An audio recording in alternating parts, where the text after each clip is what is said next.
We won't break a door down unless we do have a warrant. I'm sure they had the proper paperwork. Unless they were chasing somebody, got some information.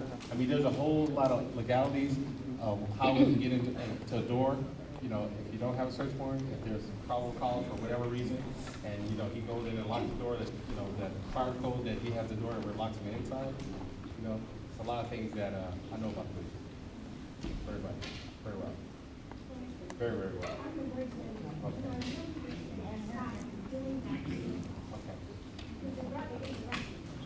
Yeah, I know that, and I can tell you this by looking at you, you're the nicest lady ever. And I had a lot of run-ins with that location. And I can tell you, there's a lot of stuff going on that you don't know. That's all I can tell you. And you know, if you ask a direct question, we'll get a direct answer. So your grandson know who I am. Yeah, he know who I am. Harold Davis, welcome back. So what are the rules for loud parties? Like how loud can they be for how long? We have double windows in our house, all the way around, and sometimes they are so loud, past 10 o'clock at night. Monday, you know, every day of the week, I mean, not constantly, but you know, it doesn't matter, Saturday, Sunday, Friday. Well, within reason, of course. You can call us after 10, and usually 12 o'clock on the weekends, but it has to be within reason. If it's really, really loud, and it's disturbing the neighbors, you can call us as a nuisance, and now we can come out just on the first turn, cite them. And we used to have to come out and warn them, now we can just cite them. So you can call us, we'll come out. Usually the loud music, what I used to do, I don't really do it too much, but you know, you used to go, warn them, they didn't listen, then I'll just take all the cables and book the cable. Sometimes it's the cars that are, Yeah, have gone. because all the They're equipment sitting is- out in the car. Well, like put loud in the music car, in yeah, front we of the still do party. the same. We have to be within reason. Okay, thank you. Hi, well, follow up on Pastor's comment about the break-in. You were informed, well, not you know, the police department was informed at the same time that he had fingerprints, that, you know, you all came out to take fingerprints. You were informed that he had videos. So at the time you do the fingerprint, you know, when you come out to do the initial investigation, can't you take the videos at the same time? If you can. And he said he had them, but it sounds to me like that they didn't. They just took the fingerprints and didn't take the video. Well, you know, police come from the public too, so you guys. I can answer that. Some that work hard, some that don't. I can answer that for her. I Say, spoke with the detective. Pastor. Well, I just wanted. Wait a minute, Pastor. If you want to answer the question, come up and talk at the mic, because you're recording. I'm sorry, sir. No, come on, answer the question now. Oh, yeah. I can clear that up. I spoke with the detective yesterday, and they're sending someone out to get the pictures. Yes. Okay. Can you print it out? I mean, can you do things? No, I'm not necessarily. Because usually we'll send out SIS. No, they didn't do it that time. Ma'am, usually we'll send out our video experts, and they'll retrieve the information off the recorder. Because a lot of times people have the recorder, and you say, hey, can bring me a copy? They don't have a clue. And so we have to go through our channels, all the tape, and have somebody else come out and pull the information. So it's fingerprints one time, then later video. Fingerprint if they takes have it. fingerprint. Right. Okay. When you guys have a question and you're still talking from the thing, you know, we can't record you guys. Oh. And we just want, we trying to be as nice as we possibly can. So we won't cut anyone off. Okay. Good morning. Good morning, how you doing? And this is in reference to the situation at Van Ness Park. I understand on the 14th was the clearing out, I guess, some of the debris and other things that are there by the homeless as the homeless as well. Is that correct? Or is it just? That's the park and the park. Okay. I don't know the dates or anything. Well, they posted it. Oh, okay. They posted it. My biggest concern is that they're drinking in the park. I didn't know if that was, I didn't know whether or not on the same date, come on the 14th, that was going to be addressed, or that they could be addressed. Because I actually took pictures of them drinking in the park. And I spoke to Ms. Diane there. She said that she wasn't aware of the concern. And I did bring it to her attention. I didn't know if anybody was actually going to come out and speak to them or do something about whatever you do about them drinking in the park. Well, that's ongoing, we address that ongoing, people drinking park, and they get cited for open containers inside the park. So that is an ongoing thing. Just, but a week ago when we took all the baskets, I called. Were you the one that came out? Because I was there. I know. You were sitting over there in the Right, court. right. With the gentleman. Right. Yeah. And, we took all the baskets. Right. And we're gonna continue to take the baskets as long as they sleep in there, because, we can't dispose of their items, but we can take the baskets. Because it is a misdemeanor to have in your possession a basket that belongs to Home Depot. Right. Or whoever. So you can't do that. So that's why we can take the basket, leave the items there, and go for it. But it's a work in progress. It's not gonna happen overnight. We're gonna have to continue to hit it until they get the message that saying, hey, look, this is not a hangout. You can't come drink, because you got kids, you got baseball, basketball. You have all these events, and they don't wanna see that. So we are working. Okay. Patient. Good morning. My name is Danielle Kelly, and I work for the county inpatient psych facility. And Jackie Lacey is going to be reclassifying the people, AB 109, the criminals are coming out of the court system of jails into the mental health world. And the question I have is, because you already have 15 calls average day, and you're over a pack, what's the impact on the crime in the community, and what are you gonna do about it? Because in the inpatient psych facilities where I work, violence has risen like 40%. And the fact that Jackie Lacey is now talking to the community and saying, we're now going to put them in the mental health world and put them in the community, and they're giving money to to churches to house in the community and provide services in the community. As living in this community, I'm concerned about the crime, especially since the FBI reports and the federal reports are saying crime is going to rise. So since you already impact, my question is to you, have you been talking about how you're going to respond regarding crime? What's the impact on your calls now for our community? Can you repeat that again?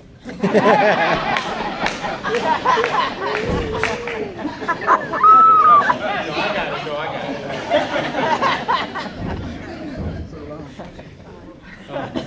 it. Well, we already have training on a constant basis as far as working with the mental ill.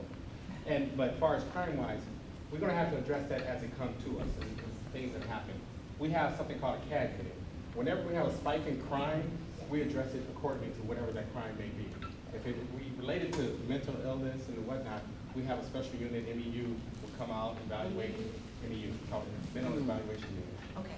We'll respond to the call if, the person, is mentally ill, and we address it by putting holds on them, if they have to go to jail, if they did a crime. However it has to be addressed, we address it. I mean, but as far as putting them places that, where they should be housed in a facility, we're not gonna do that. We just do what's according to police work, as far as that. If we see a spike, we're gonna find out what is the spike, why is it a spike? Maybe it's a spike at this particular church or something that's housing many of them. Then we might say, hey, look, you know what, we have too many at this location, it's causing an issue. We have to address it as it comes to us. But we can't just say, because she's gonna release all these people, that, hey, we have to address it a certain way. We don't know, because each case will be individual. So if it does spike. You have a plan in place already? Well, right now we have PCU, which is that's our parole compliance check. And the people that are being released, they do checks on all those people that's being released from the 10809 or what I'm talking about. So they do checks. So every time someone gets released, we get that information at 77, and then they go visit to say, hey, look, hi, how you doing? And whatever they were released for, we kind of know. So like if you have a spike in 459, which is burglaries, and you have somebody released in that area, well, you want to check them out. You know what I mean? So we do address that already, kind of, but the mental illness piece, we address that accordingly. But all the people that's being released as far as, getting out of jail early, we have facts, and we have a lot of them in 77. 19,000. 19,000 in the county. Thank you. We had one more officer, it was a question asked earlier today about something happened on 73rd and 78th Street. Yes, 78th. Hello, everybody. If you don't know me, I'm Gary Burge. I cover the Crenshaw District south of Andre here, 60th Street south on Inglewood, and then Van Ness to West Boulevard. I got a call yesterday from you, but I was at home, knocked out when you called me. Basically, it wasn't in our area, Suzanne. It was a burglary that took place in the 2000 block, I think on 76th Street. And basically, neighbors called, which is what we need. They called and said we have two males going in, well, actually, two males going into the house, one laid off in a car, and the officer responded. There was a short pursuit. The pursuit came your way. That's what you got, because they lived in your neighborhood. So at first we lost the car, and then another unit picked it up, and we ended up arresting 2 of the 3 people and recovered a lot of jewelry. So we've been having a lot of problems lately, only in one little area, Florence going south towards 79th Street. And so what I did last week, the patrol car who works that area, I took them off off the air for 2 days, meaning they don't have no radio calls. I just had them to stay in the area I wanted to focus on. We had 0 during that time frame. Then we had one more across the street from Suzanne's house, and I think they took a break and now they were trying to start back up. So I think this is the crew that's been working in your neighborhood. So in fact, we have 2 of the 3. I know one of the guys lives on 76th Street. I think that's gonna help put a stop to all that. Because it was just something that just started in the last 2 weeks. Because other than that, everything's been pretty quiet. Any other questions for that area? Yeah, hold on. I just want to add something real quick. I'm Officer Mills. I have the area that's east of Van Ness. Basically, on these burglaries, what we're having is suspects are coming up and knocking on your doors to find out if anyone's home. If you don't answer the door, they're going to walk around the side of your house and look for an easy way to break into your house. That's typically what these guys are doing. Now, we're not asking you to open the door and ask, who is it? You can answer it through the door. At the same time, if they ask for someone who doesn't live on the property, call us so we can come by and at least check them out, find out what they're up to. They operate in teams, they have a lookout, they have a getaway car. A lot of times they respond through the alley. If you have an alley in the back of your house, they're hopping over the fence and coming into your yard. So give us a call so we can come by and check them out. We can't be on every block, but we have eyes on every block. So call, please.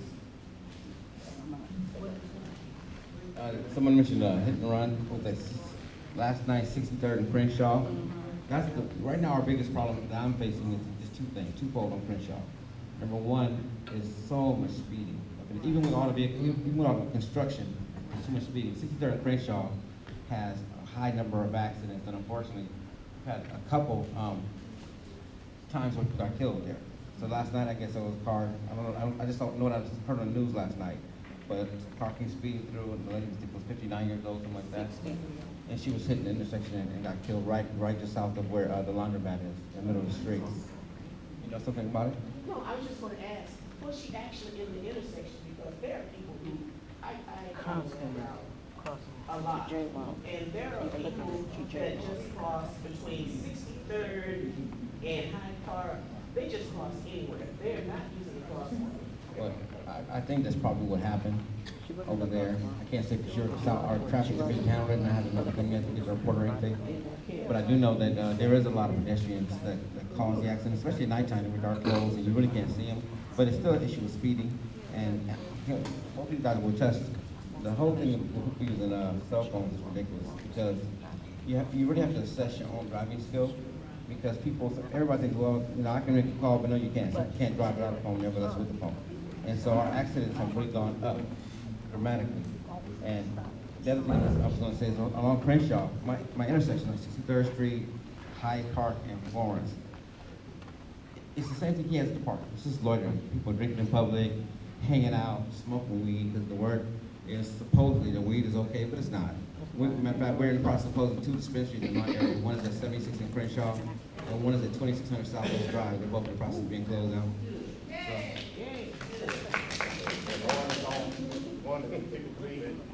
Yeah, we're gonna get that one too by you. I got you 1 second. The one on 11th Avenue gonna be closed, so they have really started closing it down. Yeah, it's a difficult process because politics are always at play in these things. So typically what we have to do is a sting operation. Like one of them, we caught them selling to minors, so that's how we got them. Another one, they had a security guard on duty with a gun. He was an ex-con with a gun, so we use that to get in to shut them down. So they usually have to slip up in some kind of way for us to get them. We can't just shut them down because they're in existence, unfortunately. Yes, sir. Is it okay if I sit here, or do I need to come? All right, You had a question too. Come on up. This will be the last question. My question is, well, a question and a comment. I'm glad to see what you're going and you're shutting down dispensaries. The problem is this, we have a representative, I am Southwest. We have on Fifth Avenue, Vernon, we have a dispensary that is in no compliance, like, you know, to the letter of Proposition B by 2 churches. You have 2 churches there, you have a daycare center, you have all these different things. I've spoken to Mark Fuhrer's office. I flagged down police, as I was telling Officer Dixon.